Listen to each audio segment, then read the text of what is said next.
The last train out of downtown Seattle smelled like rain and regret. Amara Lewis had exactly 12 minutes before her stop, and her body had already started shutting down. 72 hours. 3 double shifts. Her scrubs still carried the metallic tang of the ER, and her eyes burned with exhaustion that coffee couldn't touch anymore. She collapsed into the empty car, grateful for the silence. The city blurred past the windows, neon reflections on wet glass, the Space Needle a distant sentinel in the darkness. She didn't notice the man in the corner, didn't see the way his dark eyes tracked her movement, cataloging threat level, calculating risk. Seo Kang-min had taken this train for 5 years, always the last car, always alone. Men who lived in his world knew better than to sit near him. This woman didn't know, didn't see the danger in the expensive watch, the too-perfect posture, the white shirt with 4 buttons undone that revealed the edge of black ink curling up his neck. Her head dropped, slowly, inevitably. It landed on his shoulder. He should have moved, should have let her fall, should have done what he always did, remain untouchable, unreachable, alone. He didn't move, and that single choice would change everything. Kang-min's first thought was tactical. Threat assessment. The woman against his shoulder weighed maybe 130, exhausted beyond consciousness. Scrubs meant medical. The hospital badge clipped to her pocket read, Harborview Medical Center, A. Lewis RN. Night shift rotation explained the collapsed state. No wedding ring, calloused hands, the faint scent of antiseptic and something floral. Shea butter, maybe. Not a threat, just tired. His second thought was more dangerous. She feels warm. He'd forgotten what that felt like. Human contact without calculation, without the weight of violence that followed him everywhere. For 3 years, every person who came within arm's reach either feared him or wanted something from him. This woman knew nothing, expected nothing. She just slept. The train rocked through Capitol Hill, and her breath evened out against his shoulder, soft, trusting, completely unaware that the man she'd chosen as a pillow had ordered 3 executions in the past month alone. Kang-min's jaw tightened. He should wake her, should... Her phone buzzed in her lap. The screen lit up with a text. Mara, you alive? Don't forget Jordan's tuition is due Friday. Love you. Jay. Jordan. Brother, probably. Tuition meant debt. The kind that kept people working themselves to death in hospitals, riding empty trains at 2 a.m., too exhausted to notice danger sitting right beside them. The train announced her stop. Columbia City. 3 minutes. He still didn't move. At 2 minutes, her body started to shift, instinct pulling her toward wakefulness. At 1 minute, her eyes fluttered open. She blinked, disoriented, then froze completely as she realized where her head had been resting. Oh my God. She jerked upright, heat flooding her face. I'm so sorry. I work nights and I'm so sorry. Kang-min turned his head slowly, giving her the full weight of his attention. Most people looked away when he did this. This woman, Amara, met his eyes directly, embarrassment warring with something else. Concern, maybe, like she thought she'd bothered him. It's fine, he said. His voice came out lower than intended, rougher. He never used it much anymore. It's not fine, I literally fell asleep on a stranger. She stood quickly, grabbing her bag as the train slowed. I'm really sorry. Thank you for not, pushing me onto the floor or something. The doors opened. She moved toward them, then paused, glancing back. Are you okay? The question caught him off guard. No one asked him that. Ever. I'm fine. She nodded, unconvinced, then stepped onto the platform. The doors closed between them. Kang-min watched her walk away, shoulders squared despite the exhaustion, head up despite the hour. Determined. Resilient. He pulled out his phone and typed a single message to Jay. Run a background check. Amara Lewis, Nurse, Harborview Medical Center. Nothing invasive, just verification. The response came immediately. Boss, this isn't like you.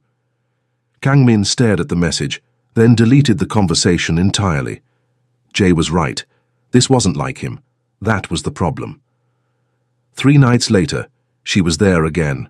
Same train, same time, same exhausted collapse into the seat. This time she saw him immediately, and her eyes widened with recognition. "Oh, hi." She hesitated, then sat 3 seats away. Respectful distance. "I promise I won't use you as a pillow again." Kang Min's mouth curved slightly, not quite a smile, but close. "It didn't bother me." Still, boundaries exist for a reason.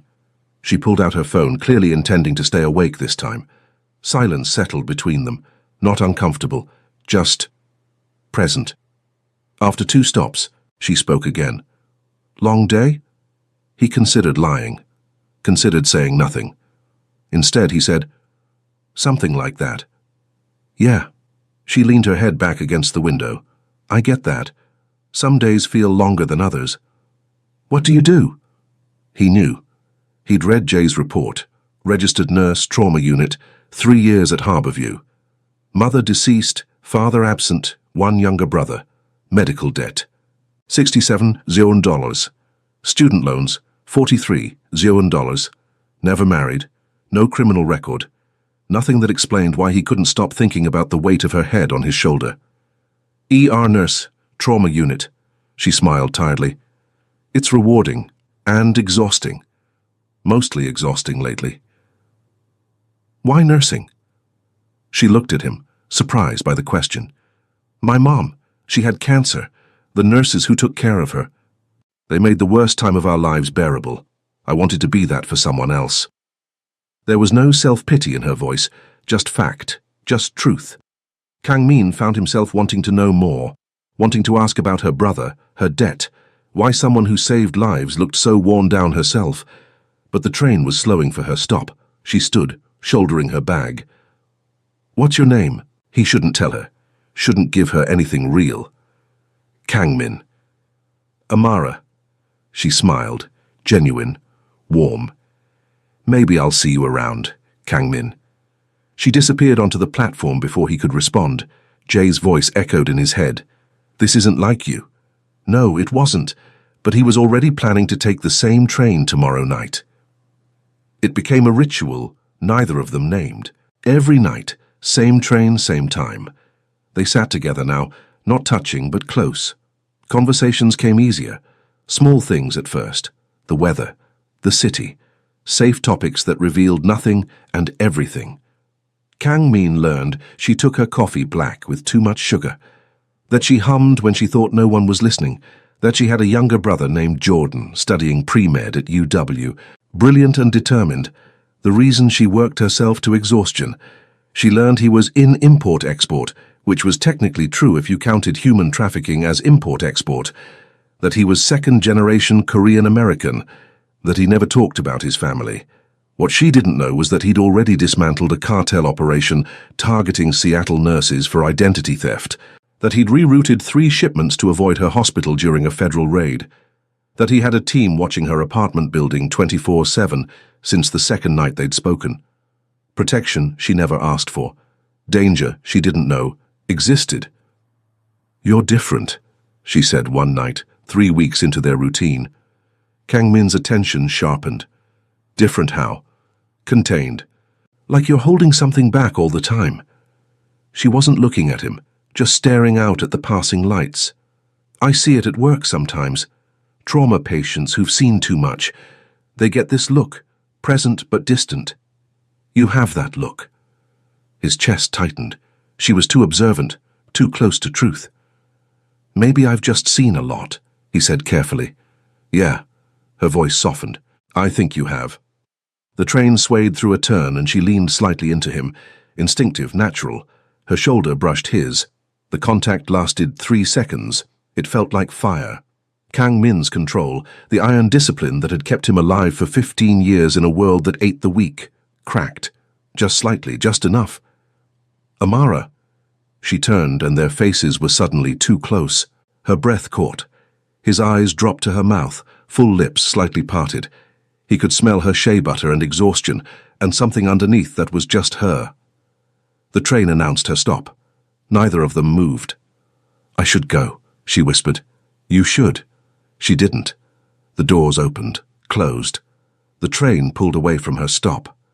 I missed it, she said, but she didn't sound upset. I noticed. Kang Min. His name on her lips did something to him. Something dangerous and irreversible. What are we doing? Running toward disaster, inviting death, choosing the one thing I can't have. I don't know, he lied. Her hand moved, tentative, questioning, until her fingers brushed his where they rested on his knee. The touch was electric, dangerous, absolutely forbidden. He should pull away, should end this before it became something that could destroy them both. Instead, he turned his hand over and laced his fingers through hers. The universe punished them immediately. 2 nights later, Kang Min saw the black SUV idling across from the train station. Wrong model for civilian use, tinted windows too dark for legal, position too perfect for coincidence. Mikhail Volkov's crew. His blood went cold. They'd been watching, calculating, identifying weaknesses in an organization known for having none, and they'd found her, found the one thing that could break him. Kang Min called Jay before Amara appeared. Code Red. Volkov's crew at Columbia City Station. Civilian compromise. Jesus Christ! Jay's voice was tight. Boss, you need to extract yourself now before she's here. Amara emerged from the station entrance, bag over her shoulder, completely unaware of the predators watching her. Kang Min's training screamed at him. Abort, distance, disappear. His heart said something else entirely. He met her at the platform entrance, moving faster than usual. Her smile faded when she saw his face. What's wrong?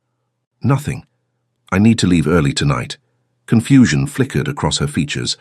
Oh, okay, is everything... It's fine. I just can't do this anymore. The words came out harder than he intended. Harsher.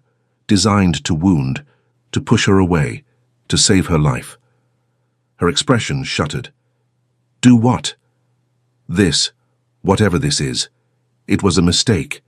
The hurt in her eyes made something inside him crack. But hurt was better than dead. Hurt could heal. Dead was permanent. I see. Her voice went flat, professional, the nurse voice she probably used to deliver bad news to families. Well, thanks for being honest. She turned and walked away without looking back. Kang Min watched until she disappeared, then pulled out his phone. Jay. I need full surveillance on Amara Lewis 24/7, no gaps, and find out everything about Volkov's movements in the last week. You're making this worse, you know that? I know. She's a civilian. If Volkov thinks she matters to you, she doesn't. The lie tasted like ash. Amara didn't take the train for 5 days. Kang Min knew because his security team reported every movement. She worked double shifts, slept at the hospital, avoided the train station entirely. Smart, self-protective. It was killing him. On the 6th night, she appeared. Different route, earlier time, deliberate avoidance of their old schedule. She looked exhausted, shadows under her eyes deeper, shoulders tight with stress. Kang Min followed 3 cars behind.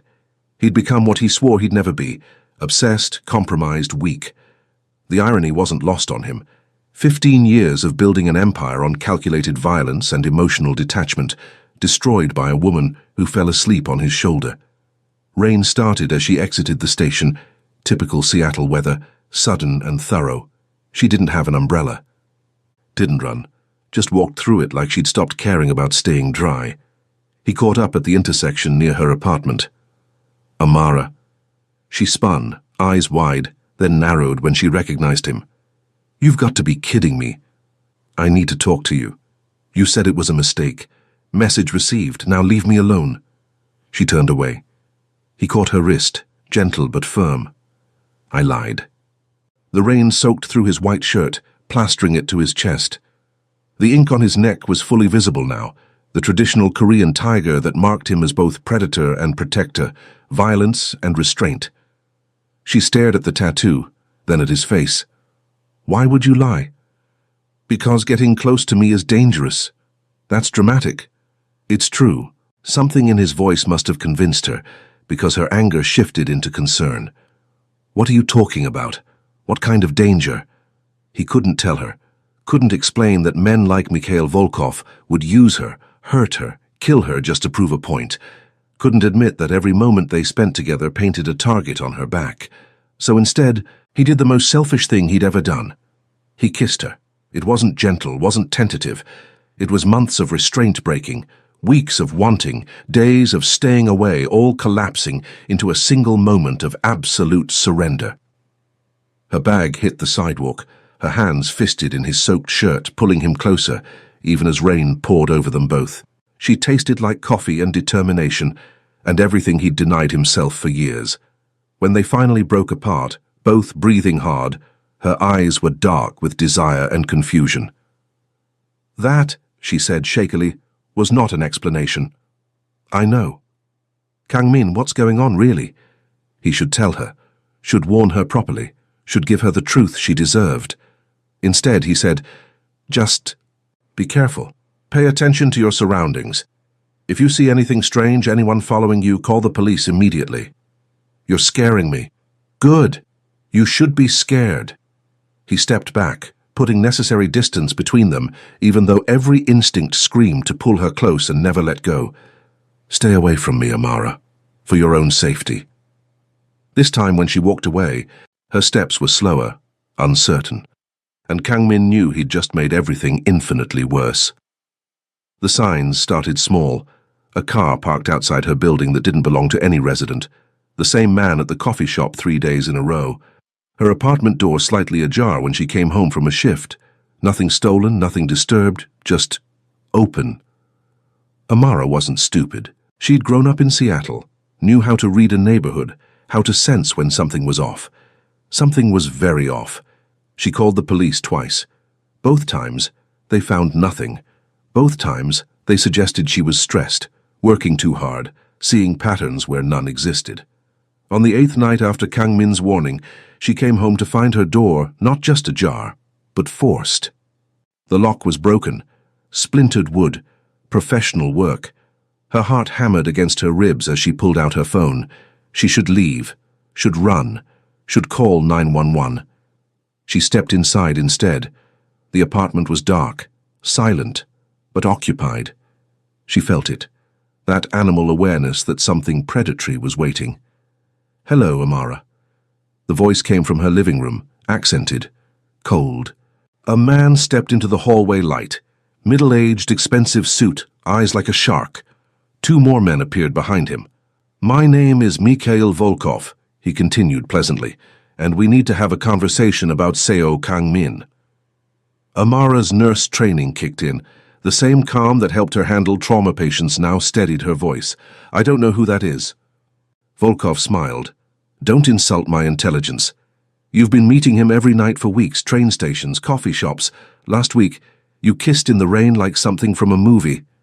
He moved closer. Very romantic. Very stupid. Her mind raced. These men knew about Kang-min, knew about their meetings, which meant whatever danger Kang-min had warned her about was standing in her living room. "What do you want?" "Nothing from you, dear. You're simply leverage. Kang-min has something that belongs to me. A shipping route. Very valuable, very non-negotiable. He'll return it or—" Volkov gestured casually toward her. "Well, you understand." "You're insane. I'm calling the police." She moved for her phone. One of Volkov's men crossed the distance faster than she could react, grabbing her wrist with bruising force. "I don't think so." Amara did what any ER nurse would do when grabbed by a hostile patient. She fought. Her knee came up hard. The man cursed, grip loosening. She twisted free, grabbed the lamp from the side table, swung it with everything she had. Glass shattered. The man stumbled. Volkov's expression shifted from pleasant to dangerous. "Restrain her." Both men moved forward. Amara screamed, not from fear but from fury, from the absolute refusal to be a victim in her own home. The front door exploded inward. Kang-min appeared like something from a nightmare, or a savior depending on perspective. But this wasn't the controlled man from the train. This was something else entirely. Violence incarnate. He moved with terrifying precision. The first man went down before Amara even processed what happened. A strike to the throat, another to the temple, unconscious before hitting the floor. The second man pulled a gun. Kang-min was faster. The weapon clattered away. Bone cracked. The man screamed. Kang-min didn't stop, didn't hesitate, didn't show mercy. Just cold, efficient, brutal elimination of threats. Volkov backed toward the window. You're making a mistake, Seo. She's just a woman, not worth starting a war. Kang Min's voice was unrecognizable, rough, dangerous, absolutely lethal. Touch her again, and I'll burn your entire operation to the ground, every warehouse, every route, every person who works for you. I'll erase you so completely that even your mother won't remember your name. For a nurse? Volkov laughed, but it was shaky. You've gone soft. No. Kang Min stepped forward, and even Amara felt the menace rolling off him. I've just found something worth protecting. Now get out before I change my mind about letting you live. Volkov fled. His men followed, one limping, one unconscious, and dragged. Silence crashed down. Kang Min turned slowly to face Amara. His white shirt was torn, revealing more of that black tiger tattoo. Blood spattered his face, not his own. His dark eyes were still cold, still dangerous, still locked in whatever violence mode he'd entered. Then he saw her expression, and everything in him crumbled. Amara, she stepped back. Who are you? I can explain. You just broke into my apartment and beat 3 men unconscious. Her voice shook. You threatened to burn down someone's entire operation. She stared at the unconscious man on her floor. Oh my God, what are you? I'm someone who shouldn't have gotten close to you. He took a careful step forward. She took one back. His jaw tightened. I knew this would happen. I tried to stay away. You're a criminal. It wasn't a question. The realization settled over her like ice water. Every warning sign she'd ignored, every strange comment, every moment of contained violence she'd sensed but dismissed. Yes. The single word was worse than any explanation. No justification, no excuses, just truth. What do you do? Her voice barely worked. What? What kind of criminal? Kang Min met her eyes directly. The kind you read about and hope isn't real. Import-export was true, just not the legal kind. I run an organization that moves things across borders. Some of those things are drugs, some are weapons, some are worse. Amara's stomach twisted. People? Not anymore. I shut down that division 3 years ago. Oh, well, thank God you have standards, she said, voice breaking on hysteria. I've been sitting next to a human trafficker on the train. I kissed her. I know what I am. His voice was rough. I've known since the first night. That's why I should never have spoken to you, never touched you, never... He stopped, jaw working. But I did. And now Volkov knows you matter, which means you'll never be safe. The words hung between them. Heavy with implications Amara didn't want to understand. So what happens now? Now I fix this. Kang Min pulled out his phone. Jay, send the extraction team to Columbia City address. Full relocation package, new identity if she wants it. Financial security, protection detail for life. What? No. Amara found her voice. You don't get to do that. You don't get to upend my entire life because you... Because I what? The words came out harsh, raw. Because I made the mistake of caring about someone. Because for the first time in 15 years I let someone get close enough to be used against me? Because I chose you over everything I built? The confession hit like a physical blow. I didn't ask for that, she whispered. I know. That's what made it so easy to fall. Kang Min's team arrived within 10 minutes. Efficient, silent, professional. They swept the apartment, removed the unconscious man, replaced the broken door, erased all evidence that violence had ever occurred. Amara watched from the corner, numb.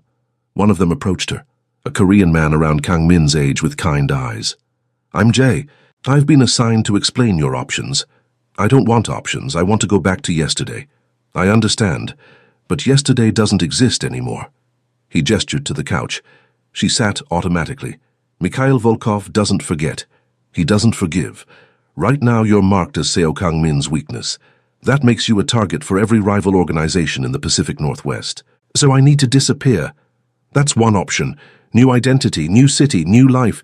We can make you vanish completely. You'd be safe. What about Jordan, my brother? He'd be told you died.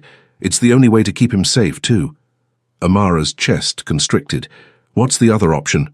Jay glanced toward where Kang Min stood by the window, deliberately giving them space. The boss destroys Volkov completely. Eliminates every threat. Makes it clear that touching you means death. Then you decide if you want to stay in Seattle with permanent protection or leave anyway. And if I just choose neither, if I just go back to my life, you'd be dead within a week. The blunt assessment shouldn't have surprised her. Nothing about this night made sense. Nothing about the man by the window matched the person she'd been falling for on the train. I need time. You have until morning. After that, the boss needs to move against Volkov or risk full-scale war. Jay left. The team finished and filed out. Eventually, only Kang Min remained. He turned from the window slowly. I'm sorry. For which part? Lying to me? Putting me in danger? Breaking into my home? Or for making me fall for someone who doesn't really exist? He exists. Kang Min's voice was quiet. The man on the train was real. Everything I told you was true. I just left out the parts that would make you run. You should have let me run. I know. Amara stood, exhaustion and adrenaline and heartbreak warring inside her. I've spent 3 years saving lives. Every shift, every patient, every desperate family. I chose to help people, that's who I am. She met his eyes. Who are you, Kang Min? Really? He was silent for a long moment. Then, I'm someone who was born into violence and never learned how to leave it. My father built an empire on blood, and I inherited it. I've killed people, destroyed families, done things that would make you sick. He paused.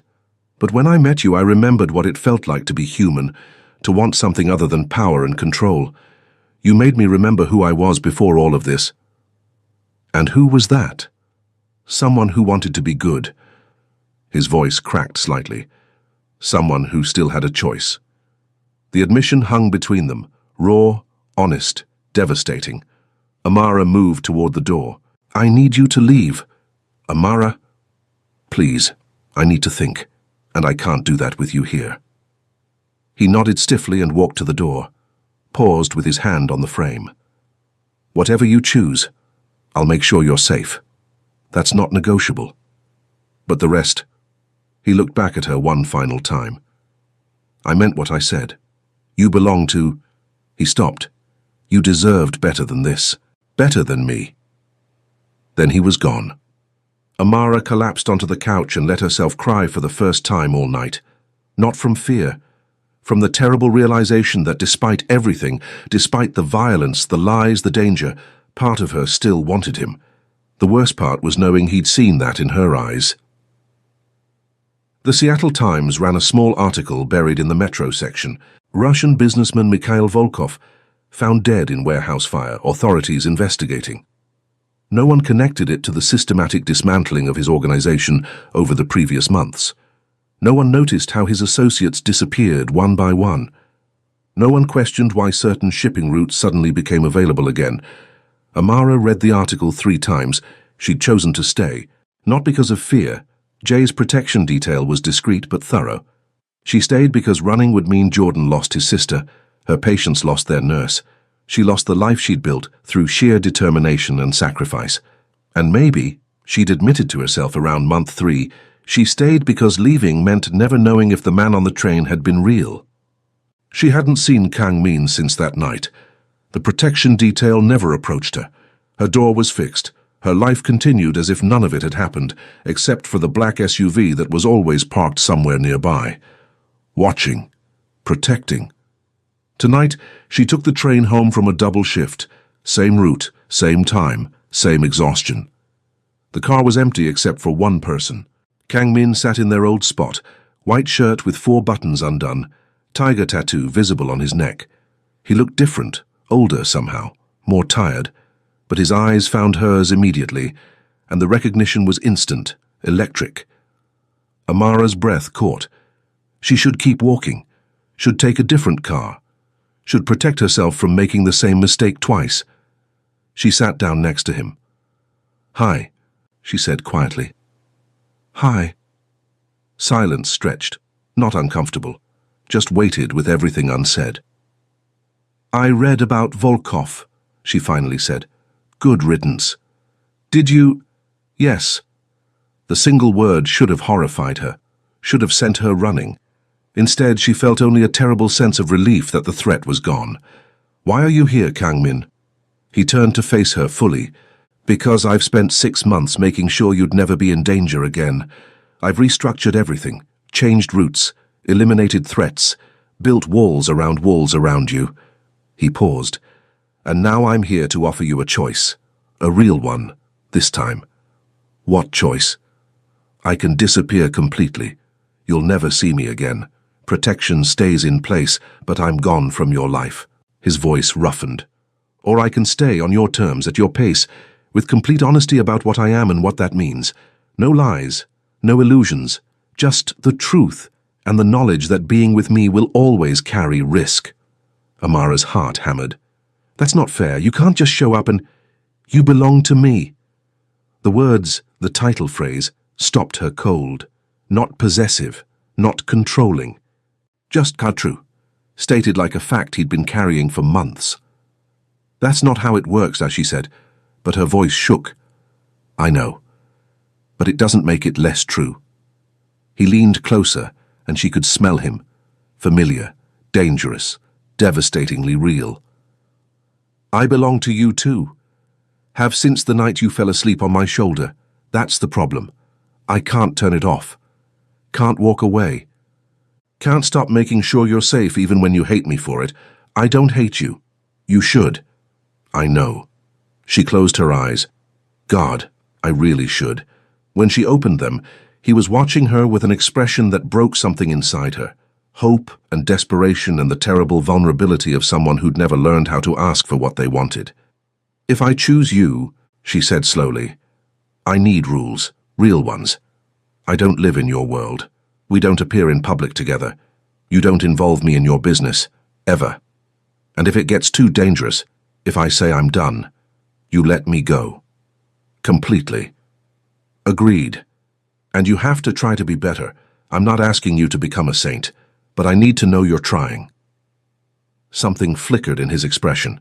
Surprise, maybe, like no one had ever asked that of him before.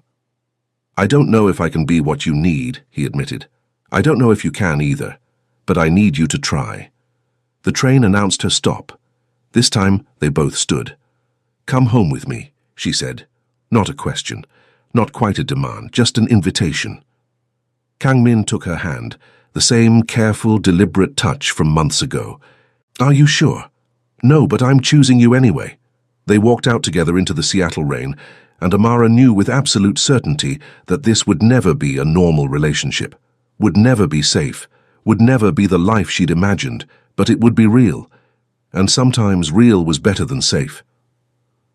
Jordan didn't understand why his sister's boyfriend never stayed over, why they never took photos together, why Amara kept that part of her life carefully separate, but he liked Kang Min anyway, the quiet man who'd funded an anonymous scholarship that covered Jordan's last 2 years of tuition, who'd helped Amara pay off her medical debt through some mysterious investment opportunity, who looked at his sister like she was the only person in the world. "He's intense," Jordan said one morning over coffee.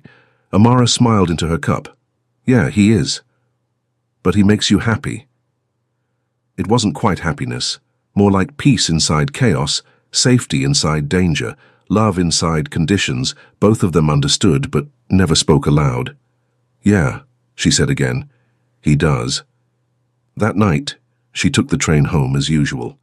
Kang Min was waiting in their spot, always there, always watching for threats, always making sure she arrived safely. "Hey," she said, sliding in next to him. "Hey." He pulled her close, and she let herself lean into his shoulder, exactly where this had all started. Outside, rain streaked the windows. Inside, the warmth of his body anchored her, reminded her that she'd chosen this, chosen him, chosen the complicated, dangerous, impossible reality of loving a man who lived in shadows. "I love you," she said quietly. Kang Min's arm tightened around her. "I know. That's the terrifying part." "Why terrifying?" "Because I love you too, and I'm not supposed to be capable of that." Amara smiled against his shoulder. "Too late now." "Yeah." He pressed a kiss to the top of her head. "Too late." The train carried them through the night. Two people who shouldn't have worked, who defied every rule, who chose each other anyway despite all the reasons they shouldn't. And somehow, against all odds, they made it work. Not perfectly, not safely, not in any way that made sense to the outside world. But it was theirs, and that was enough.